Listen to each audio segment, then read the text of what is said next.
Haleluya. Tema firman Tuhan di hari ini, habis manis sepah dibuang.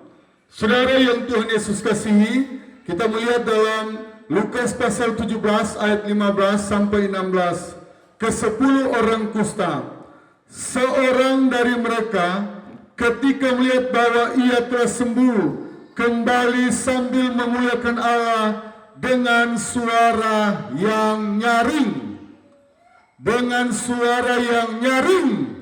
Jadi memuji Tuhan itu, kalau sudah merasakan kebaikan Tuhan, kalau boleh memuji Tuhan dengan suara yang nyaring.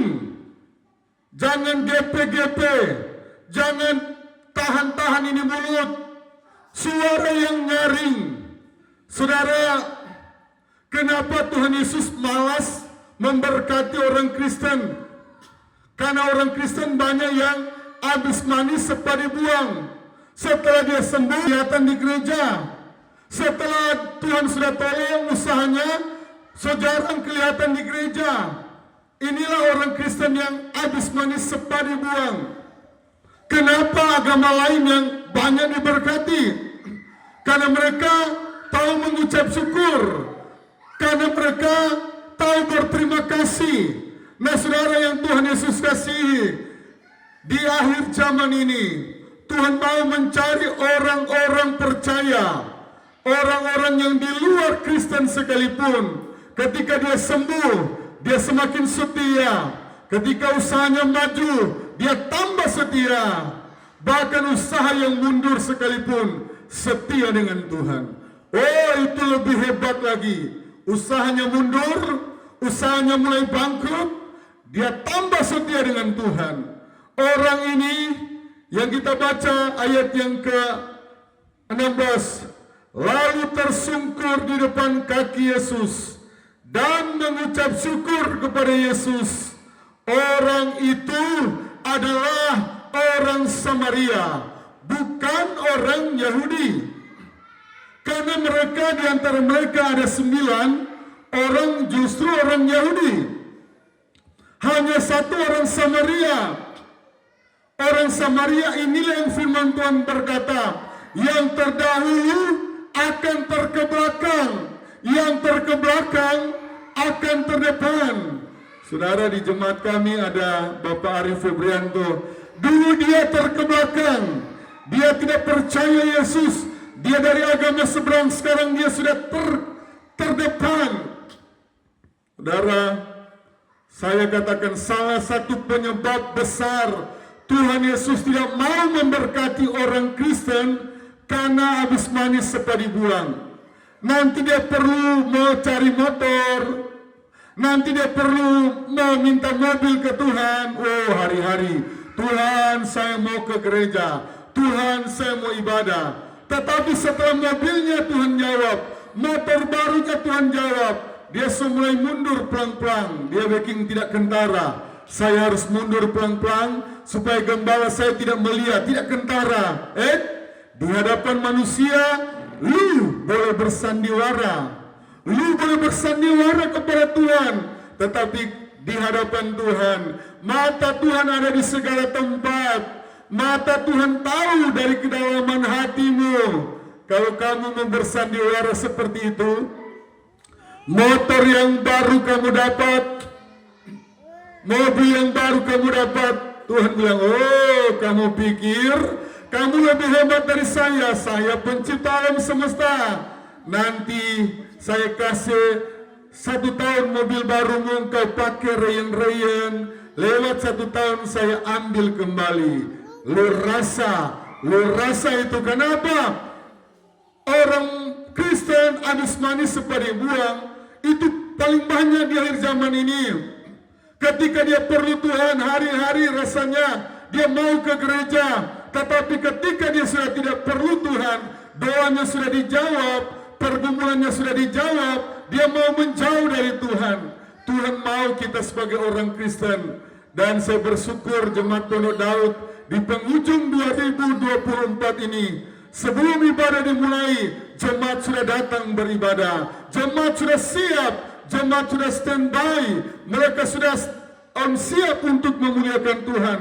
seperti orang Samaria ini, tersungkur. Bukan datang sembarangan, dia tersungkur, terharu.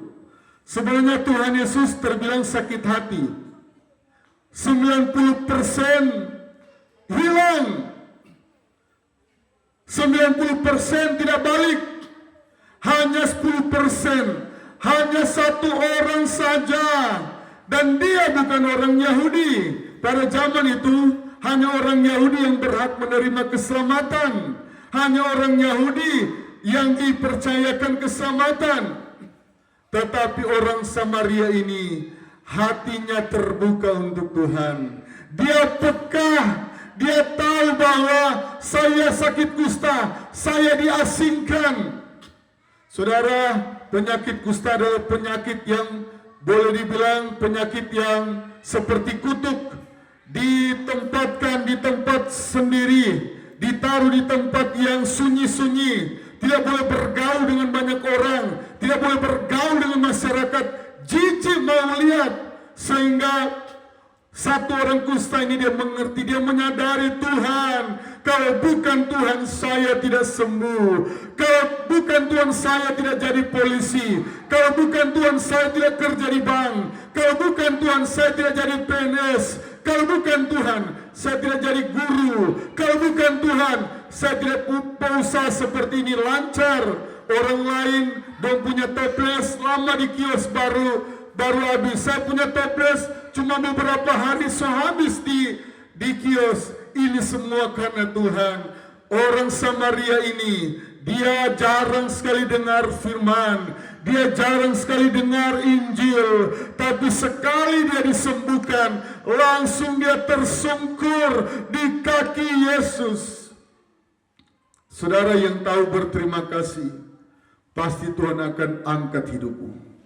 Saudara yang dulunya miskin, tetapi kalau saudara belajar tahu berterima kasih, hari Minggu harga mati, jangan buat pekerjaan, jangan bekerja lagi. Boleh engkau bekerja, yang penting selesai ibadah. Boleh engkau bekerja, yang penting jadwal ibadah engkau jalani dulu. Tidak masalah engkau bekerja, tetapi jangan sampai hari Minggu engkau rakus. Oh, dari Senin, Selasa, Rabu, Sabtu, Minggu engkau rakus cari uang. Saudara, orang yang rakus cari uang seperti itu, mungkin 2-3 tahun dia punya usaha maju, tetapi di tahun yang keempat Tuhan akan membuat perhitungan. Banyak orang yang kaya sementara, banyak orang yang berhasil sementara. Karena apa? Hari Minggu dia sikat, hari Minggu dia pakai cuci baju, hari Minggu dia pakai untuk tidur-tiduran saja, hari Minggu dia istirahat di rumah. Jangan sampai kalau engkau istirahat hari Minggu dan Tuhan kasih istirahat engkau selama-lamanya. Kenapa itu Bapak Ari so meninggal? Ini contoh namanya. Oh, karena hari Minggu dia sikat, dia meninggal hari Minggu. Nah, inilah kebenaran firman Tuhan, dan saya percaya kita bukan menjadi orang Kristen yang habis manis serta dibuang.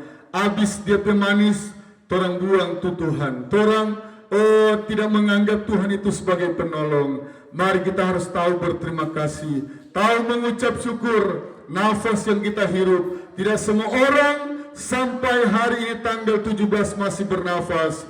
Tetapi kalau kita masih bernafas, mari kita naikkan pujian syukur kepada Tuhan. Tuhan Yesus memberkati. Selamat hari Minggu, selamat beribadah kita semua.